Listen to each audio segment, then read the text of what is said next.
With ongoing unrest over police use of force, the governor of Texas takes aim today at rioting. Governor Greg Abbott is proposing legislative measures that could increase penalties for certain actions during demonstrations. KXAN's Maggie Glenn explains his campaign's latest pitch to back the blue. The Constitution guarantees the right to assemble peaceably. Peaceably is the word that's used in the Constitution. The Constitution does not provide the right to riot. Governor Greg Abbott makes the distinction between protests like this and violence that results in human harm or property damage. Currently, causing injury or destroying property in a riot and using lasers to target officers are misdemeanors.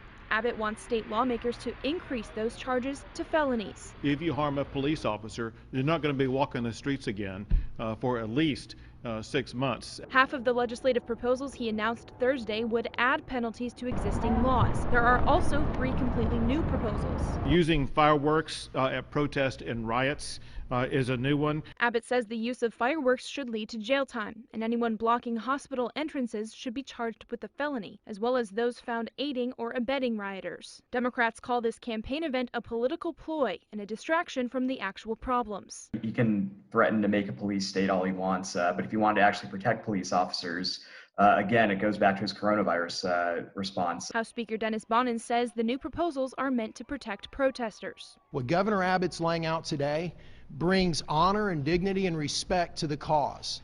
When someone peacefully and respectfully and passionately is protesting, they should not have that belief destroyed by people who have ill intent. Maggie Glenn, KXAN News.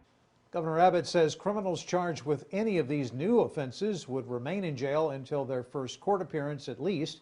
Nothing will change yet. In order to become law, the measures would have to be considered and passed in the next legislative session that begins in January. The governor has made several legislative proposals related to public safety in recent months. Abbott said he'd consider legislation that would place the Austin Police Department under state control in response to city cuts to police funding.